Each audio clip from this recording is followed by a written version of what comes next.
আল্লাহ বলেন গণনার আকারে বছরে মাস হবে কয়টা? কিয়ামত পর্যন্ত কোন বছর 11 মাসে হবে না, 12 মাসে হবে না, 13 মাসে হবে না, কয় মাস?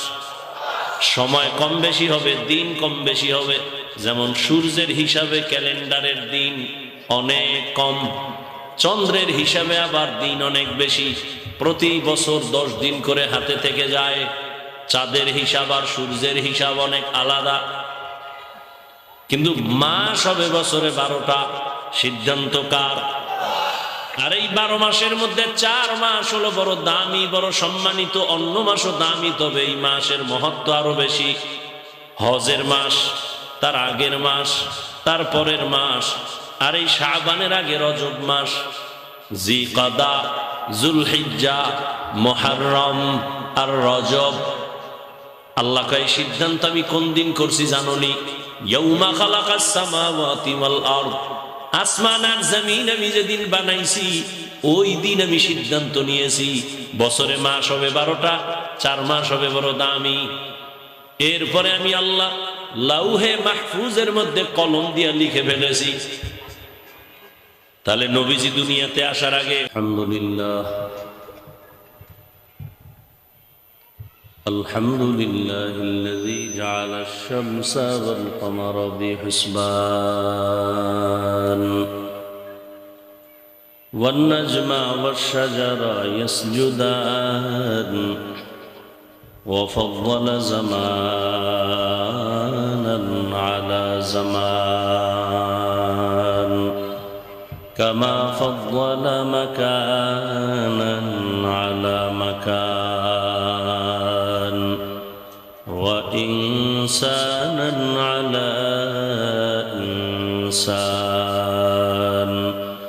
ونشهد أن لا إله إلا الله وحده لا شريك له لا ضد له ولا ند له ولا مثل له. ونشهد أن سيدنا ومولانا محمدا عبده ورسوله أرسله بالحق بشيرا ونذيرا وداعيا إلى الله بإذنه وسراجا منيرا. اللهم صل على محمد النبي الأمي وعلى آله وسلم تسليما. وبعد فأعوذ بالله من الشيطان الرجيم. بسم الله الرحمن الرحيم. سبحان الذي أسرى بعبده ليلا من المسجد الحرام إلى المسجد الأقصى الذي باركنا حوله لنريه من آياتنا إنه هو السميع البصير. وقال رسول الله صلى الله عليه وآله وسلم كل أمتي يدخلون الجنة إلا من أبى. قيل من أبى؟ قال من أطاعني دخل الجنة ومن عصاني فقد أبى. أو كما قال النبي عليه الصلاة والسلام. صدق الله مولانا العظيم، صدق رسوله النبي الأمي الكريم، ونحن على ذلك من الشاهدين والشاكرين والذاكرين والحمد لله رب العالمين. أي بوكسر سنبرو. سبحانك لا علم لنا إلا ما علمتنا إنك أنت العليم الحكيم.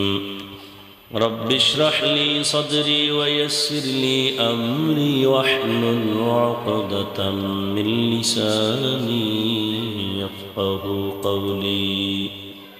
পায় না টিস্যু পায় না?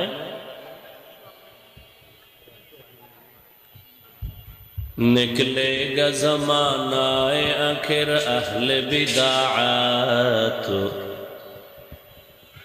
निकलेगा ज़मानाए आखिर अहले बिदाअत, इस्लाम में नई नई बाती कर ईजाद, इस्लाम में नई नई बाती कर ईजाद।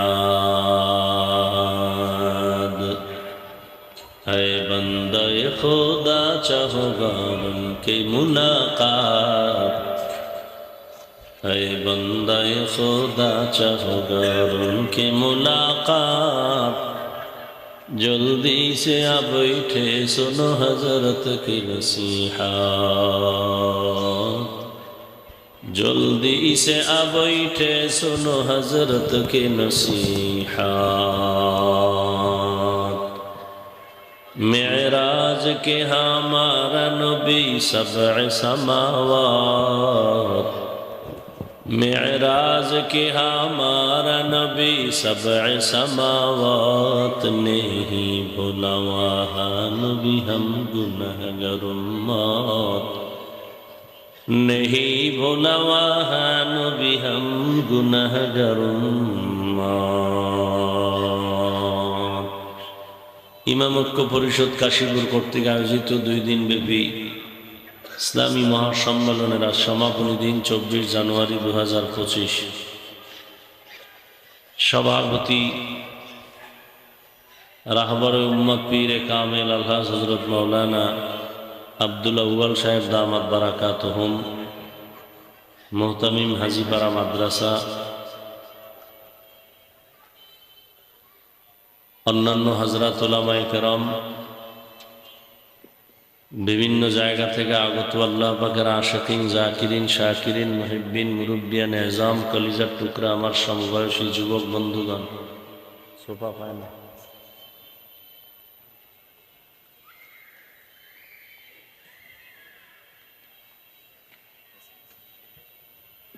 আল্লাহ পাকের দরবারে শুকর যে আল্লাহ পাক আমাদেরকে সুস্থ রেখেছেন এবং পৃথিবীর শ্রেষ্ঠ মজলিস উলামায়ে আহলে হকের মজলিস, গুনাহ মাফের মজলিস, তওবা কবুলের মজলিসে আশা বসার তৌফিক দান করেছেন। নিয়ামতের শুকর আদায়ার্থে সকলেই পড়ি আলহামদুলিল্লাহ। দরুদ ও সালাম সৈয়দুল মুরসালিন রাহমাতুল লিল আলামিন, শফিউল মুজনিবিন, খাতামুন নবিয়্যিন, সৈয়দুস সাকালাইন, ইমামুল মুরসালিন হযরত মুহাম্মদুর রাসূলুল্লাহ। সবাই আবার মহব্বতে পড়েন, আবার পড়ি। নবীজির উপরে দরুদ পড়লে লাভ না ক্ষতি? দুনিয়াবিও লাভ, আখিরাতেরও লাভ। আল্লাহ বেশি বেশি দরুদের আমল করার তৌফিক দান করেন। হযরত উলামায়ে কেরাম গতকাল এবং আজ আলোচনা করেছেন, ইনশাআল্লাহ আমার পরেও আলোচনা চলবে। শেষ পর্যন্ত সবাইকে দোয়া নিয়ে, দোয়া করে সফলতার সাথে এই মাহফিল থেকে বিদায় হওয়ার তৌফিক দান করেন। আমি দোয়া নেওয়ার জন্য আসছি এবং সংক্ষিপ্ত 2-4টি কথা বলার নিয়তে কোরআনে হাকিমের সূরাতুস সুবহানের এক আয়াতে কারিমা তিলাওয়াত করেছি, নবীজির হাদিস থেকে এক টুকরো হাদিস পড়েছি। আয়াত ও হাদিসের আলোকে ইখলাস ও রুহানিয়াতের সমন্বয়ে সহি নিয়তে, সহি তরিকায়, সহি কিছু কথা আমাকে বলার মতো, আপনাদেরকে শুনবার মতো দয়াময় আল্লাহ তৌফিক দান করেন। সুবহানাল্লাযী আসরা বিআবদিহি লাইলাম মিনাল মাসজিদিল হারাম, পবিত্র সত্তা যিনি ভ্রমণ করালেন তার প্রিয় বান্দাকে মসজিদে হারাম থেকে মসজিদে আকসা পর্যন্ত। আল্লাযী বারাকনা হাওলাহু লিনুরিয়াহু মিন আয়াতিনা, যে মসজিদে আকসা তার চতুর্পার্শ্ব বরকত দ্বারা ভরপুর, পরিপূর্ণ, এবং যাতে করে তার প্রিয় বান্দা আল্লাহ পাকের কুদরতের নিদর্শন অবলোকন করতে পারেন, অনুধাবন করতে পারেন। ইন্নাহু হুয়াস সামিউল বাসীর, নিশ্চয়ই আল্লাহ পাক রব্বুল আলামিন সর্বোৎকৃষ্ট শ্রোতা এবং দ্রষ্টা। নবীজি বলেন কুল্লু উম্মতি ইয়াদখুলুনাল জান্নাতা ইল্লা মান আবা, সমস্ত উম্মত জান্নাতে যাবে যারা নবীকে অস্বীকার করে, মানে না, তারা যাবে না। কিলা মান আবা, সাহাবায়ে কেরাম বললেন ইয়া রাসূলুল্লাহ, আপনাকে অস্বীকার করে, মানে না, তারা কারা? ক্বালা মান আতাআনি, নবী বললেন যে আমার অনুসরণ করে সে জান্নাতি, দাখালাল জান্নাহ, ওমান আসানি ফাকাদ আবা, যে আমার বিরোধিতা করে সে আমাকে অস্বীকারী হিসাবে জাহান্নামী। বই এখনো আরাম পাইতেছি না, আইতেই তো আজান দেবে স্যার।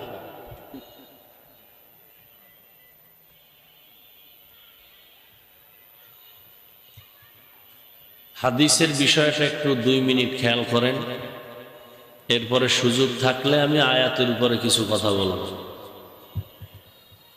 নবীজি বলছেন সব উম্মত জান্নাতে যাবে। এই তোমার ডান পাশের এটা কে?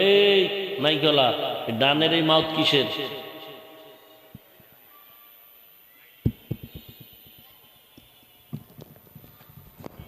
সব আউলো জৌলো করে তুই সুইচ মুজ আছে না নাই?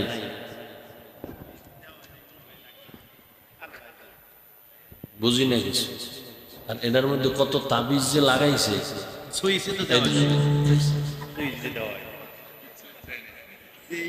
তোমরাও পাগল আর আমি আর এক পাগল।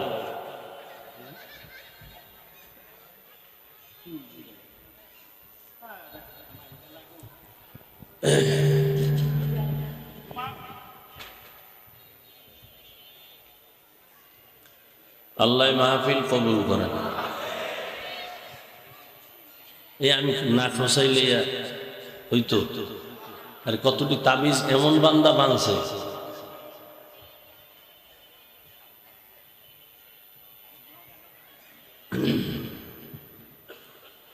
হাদিসের দিকে একটু খেয়াল করি সংক্ষেপ। নবী বলেন সব উম্মত কোথায় যাবে? জবান খুলেন। কিন্তু যারা নবী মানে না তারা জান্নাতে যাবে না। সাহাবায়ে কেরাম প্রশ্ন করলেন, এখান থেকে কথা খেয়াল করলেন, ইয়া রাসূলুল্লাহ, আপনাকে মানে না তারা কারা? নবীজি জবাব দিতে গিয়া ডাইরেক্ট না দিয়ে একটু ঘুরাইলেন। নবী বললেন যে আমার অনুসরণ করবে সে জান্নাতে যাবে। কি বুঝলেন? সাহাবাদের প্রশ্ন হলো, নবী আপনাকে অস্বীকার করে, মানে না, তারা কারা? নবী এই জবাবটা দেওয়ার আগে আগে আরেকটু মহব্বতের আওয়াজ দিলেন, যেহেতু রহমতের নবী তো। নবী বললেন যে আমার অনুসরণ করবে সে কোথায় যাবে? তার মানে বোঝা গেল সে নবী মানে, সে নবী মানে। সাহাবাদের প্রশ্ন, নবী আপনাকে মানে না, অস্বীকার করে, তারা কারা? নবীজি ওই জবাব দেওয়ার আগে বললেন যে আমার অনুসরণ করবে সে কোথায় যাবে? বলেন তো এর বিপরীত কথা কি দাঁড়াবে? যে নবীর অনুসরণ করে না সে জান্নাতে। খুব খেয়াল করেন, নবী এ কথা বলেন নাই যে নবীর অনুসরণ করে না সে জাহান্নামে যাবে। নবী এ কথা বলেন। নবী কি বলছেন? নবী বলছেন যে আমার বিরোধিতা করবে সে জাহান্নামে যাবে। বড় কঠিন কথা এখানে। নবীর অনুসরণ যে করে না সে জাহান্নামে যাবে নবী বলেন নাই। নবী বলছেন যে আমার বিরোধিতা করে সে জাহান্নামে যাবে। তাহলে কি বুঝলাম এখান থেকে? নবীজির অনুসরণ যারা করে না এরা 2 দল। কয় দল? এক দল বিদ্রোহী আর এক দল আগ্রহী। এক দল দরদি আর এক দল বিরোধী। ভালো করে আবারও খেয়াল করেন, আমি বুঝাবার জন্য বলছি। ধরে নেন একটা যুবকের আমি ডান দিক থেকে জিজ্ঞাসা করলাম, এই যুবক, নবীজির আদর্শে দাড়ি রাখো না কেন, নামাজ পড়ো না কেন? যুবক বলে, নবীর আদর্শে নামাজ পড়া দরকার, দাড়ি রাখাও দরকার, চেষ্টা করি, পারি না, দোয়া করবেন, আরো করব। বলেন এই ছেলেটার কথার দ্বারা কি বুঝলেন? সে বিরোধী না দরদি? বিদ্রোহী না আগ্রহী? এদিক থেকে একটা যুবকের জিজ্ঞাসা করলাম, তুমি দাড়ি রাখো না কেন, নামাজ পড়ো না কেন? সেই যুবক আমার কথাটা শেষ না হতে জবাব দিল, দাড়ি না রাখলে অসুবিধা কি? নামাজ না পড়লে অসুবিধা কি? বলেন, ওর কথার দ্বারা কি বুঝলেন? দরদি না বিরোধী? আগ্রহী না বিদ্রোহী? ভালো করে মনে রাখবেন, রসুলের আদর্শ মানার ক্ষেত্রে বিদ্রোহীর আর এক নাম বেঈমান। বিদ্রোহীর আর এক নাম, খুব খেয়াল করেন। অতএব যে দাড়ি রাখে না তাকে গালি দেওয়া যাবে না, আগে বুঝতে হবে দরদি না বিরোধী। দরদি মুমিন, দাড়ি না রাখার পরেও দরদি, আর বিরোধী দাড়ি না রাখলেও সে বেঈমান, রাখলেও বেঈমান। একজনে নামাজ পড়ে না তাকে গালি দেওয়া, আগে বুঝতে হবে আগ্রহী না বিদ্রোহী। যদি আগ্রহী হয় মুমিন, বিদ্রোহী বেঈমান। যে দাড়ি রাখে না তাকে গালি দেওয়া যাবে না, যে দাড়ি পছন্দ করে না তাকে ছাড় দেওয়া যাবে না। দেখেন ব্যবধান আছে তো, একজনে রাখে না আর একজনে পছন্দই করে না। এক, যে দাড়ি রাখে না তার অন্তরে আগ্রহ আছে, সে মুমিন। আর যাবে না, যে দাড়ি পছন্দ করে না তাকে ছাড় দেওয়া যাবে না। ব্যবধানটা বুঝলেন তো? একজনে নামাজ পছন্দ করে না আর একজনে নামাজ পড়ে না, দুজন সমান। একজন মুমিন আর একজন বেঈমান। বলেন তো কে বেঈমান? যে নামাজ। কে মুমিন? নামাজ পড়ে না কিন্তু ভেতরে কি আছে? আগ্রহ আছে। অতএব কোন দাড়িবিহীন লোককে দেখলেই গালি দেওয়া, কোন বেনামাজিকে দেখলে গালি দেওয়া, আগে বুঝতে হবে আগ্রহী না বিদ্রোহী। আমরা তো ওই যে একটা গ্রাম্য কথা আছে, অল্প বিদ্যা ভয়ঙ্কর। নিজের নামাজ টামাজ হয় না, না এর খবর নেই, আরেকজনের দোষ ধরতে কোনো দেরি করে না। নিজে আকাম করে দোষ নাই, ইমাম সাহেবের ভাগরি না থাকলে দোষ। এরকম কিছু বেয়াদব আছে না সমাজে? আল্লাহ হেদায়াত দান করেন। হাদিসের আলোচনা শেষ, এবার আসেন আয়াত নিয়ে। আয়াতের তর্জমা বলে ফেলেছি, ভূমিকায় কিছু কথা, সময় যেহেতু কম। বর্তমান আরবি মাস রজব। কি মাস? সামনে শাবান, এরপরে রমাজান। এগুলো তো আপনাদের মনে থাকার কথা, যেহেতু খাওন দাওন আছে। রজবের এক খাওন, শবে বরাতের আর এক খাওন, রমজানে তো রোজা না রাখলেও ইফতারি মিস নাই। খাওনের মাসগুলো, দিনগুলো সবার মনে থাকে। মুসলমান হিসাবে আরবি মাসের নামগুলো মুখস্থ রাখা ওয়াজিবে কিফায়া। বাংলাদেশিরা বাঙালি হিসাবে, মুসলমান হিসাবে আরবি মাসের নাম মুখস্থ রাখবে দূরের কথা, বাঙালি হিসাবে বাংলা মাসের নামও জানে না। যেই বাংলা ভাষার জন্য জীবন দিছে ওই দিনটাকেও স্মরণ করে ইংরেজিতে। কি কি কি কও, কি মনে নাই? কি বইলা অনুসরণ করে? 21শে ফেব্রুয়ারির জন্য ওরা জীবন দিছিল। এই দেশপ্রেমের ভণ্ডরা, কি দেশপ্রেম দেখাও? এ জমিনের দেশপ্রেম যদি থাকে ওলামায়ে কেরামের মধ্যে আছে। চান্দাবাজি আর ধান্দাবাজি করো, কিসের দেশপ্রেম? দুর্নীতিবাজ, ধোঁকাবাজ। সব চান্দাবাজ আর ধান্দাবাজ। এদেশের নিরেট কলিজা দিয়া মোহাব্বত করে এদেশের ওলামায়ে কেরাম। মহামারী করোনায় কইছিলা, ট্রিপল মাস্ক লাগাইয়া দরজা আটকাইছো, আর শত শত লাশ আলেমরা কাঁধে নিয়ে জানাজা পড়ায়, গোসল করায় কবরে রাখছে, কেউ করোনায় মরে নাই। আর সেই চান্দাবাজের পিছনে বইরা দাড়ি কাটছো, সেই ধান্দাবাজের পেছনে ঘুরে নামাজ ছাড়ছো, কি পাবি? 5,000 টাকা। স্বার্থে আঘাত লাগলে মনে রাখিস, দল থেকে নাম কাটবে না, কল্লা কেটে ফেলবে, রেডি থাক। আল্লাহ হেদায়াত দান করুন। আর ওই নষ্ট মানুষের ব্রেনকে ওয়াশ করে ইসলামে রাজনীতি নাই। হুজুর ওয়াশ করেন, রাজনীতির ওয়াশ করবেন না। হ্যাঁ, তোমার চান্দাবাজি ধান্দাবাজি ইসলামে নাই, কিন্তু সুলাইমান নবী রাষ্ট্র চালাইছেন, এটা কোরআনে আছে। ইউসুফ নবী মিশরের অর্থমন্ত্রী ছিলেন, কোরআনে আছে। নাই? রহমতের নবী মদিনা চালান নাই?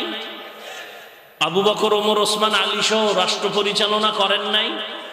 চান্দাবাজি করেন নাই? ধান্দাবাজি করেন নাই? সব চান্দাবাজ আর ধান্দাবাজেরা জানে ইসলামী শান্তির ঠিকানা দিতে পারে, মানে না কেন? চুরি করতে পারবে না, দুর্নীতি করতে পারবে না।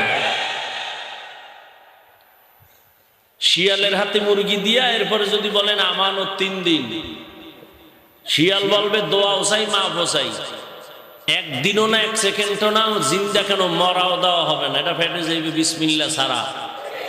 তো শিয়ালের হাতে মুরগি দিলে যা হওয়ার, ধর্মের চাবি চোর গুন্ডা হারামখোরের হাতে দিলে তো তাই হবে।